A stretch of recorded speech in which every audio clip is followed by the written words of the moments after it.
ইন্ডিয়ার ভিসা করা এখন কিন্তু আমেরিকার ভিসার সমান আর কি। এটা হচ্ছে আমার ইন্ডিয়া ট্যুরের 3 মাস আগে, কারণ এবার আমার ভিসা পেতে অনেক বেশি দেরি হয়েছে। যদিও আগে আমার ভিসা ছিল সেটা 1 বছরের জন্য পেয়েছিলাম, এবার আবার 6 মান্থের ভিসা পেলাম।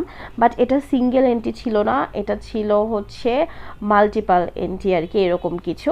তো যাই হোক, অবশেষে যেহেতু সোনার হরিণটা পেয়ে গেছি, এখন হচ্ছে ইন্ডিয়া ট্যুর। তো এই ট্যুরটা ছিল হচ্ছে মোটামুটি আমি সিটি ঘুরবো 6 থেকে 7 দিনের মধ্যে আর কি, যতটুকু আর কি সিটি ঘুরে আর কি দেখা যায় শহরটা, ইন্ডিয়া শহরটা, এই আর কি। তারপর হচ্ছে মানে খুঁটিনাটি সব কিছুই বলবো, কি কি লাগবে না লাগবে। অবশ্যই হচ্ছে আমি যেহেতু বেনাপোল বর্ডার হয়ে যাব, তো তার জন্য হচ্ছে আমার পোর্ট ফিশ সব কিছু A to Z আমি রেডি করে রেখেছিলাম।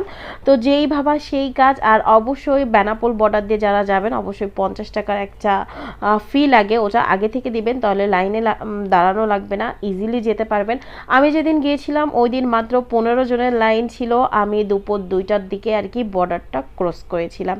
তো যাই হোক, অবশেষে হচ্ছে ইন্ডিয়া চলেই আসছি ভিসা পাওয়ার সাথে সাথে।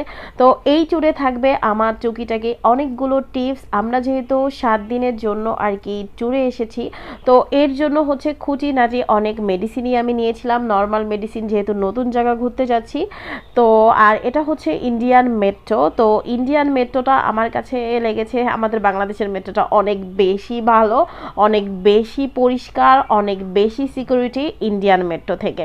তো যাই হোক, ইন্ডিয়ার সিটিতে যেহেতু ঘুরবো, তো ওইভাবে প্ল্যান করা যে নিউ টাউনের যা যা আছে সব কিছুই আর কি ঘুরবো, সব কিছু খাবো দাবো A to Z।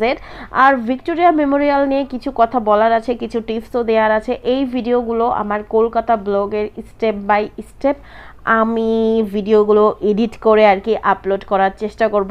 অনেকেই আমাকে বলেছিলেন যে আপু, ইন্ডিয়া আপনি যে আমি ভিসা করেছিলাম, বাট ফার্স্ট ভিসায় আমি যাইনি, এর সেকেন্ড টাইম ভিসা আমাকে দেবে কিনা? হ্যাঁ, সেকেন্ড টাইম ভিসা আপনাকে ইজিলি দিয়ে দিবে যদি আপনার কাগজপত্র সব কিছু ঠিক থাকে। যেহেতু আমি নিজেই সব কিছু করেছিলাম, আমার পাসপোর্টের মানে ডেট শেষ হয়ে গেছিলো 5 বছরের, আবার নেক্সটে আমি রেনু করি, দেন আবার ভিসা করি ইন্ডিয়ান।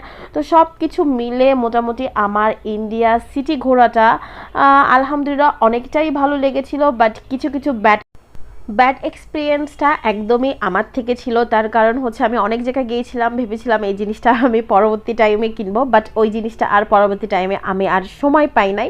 তো মোটামুটি ভালোই ঘুরেছি।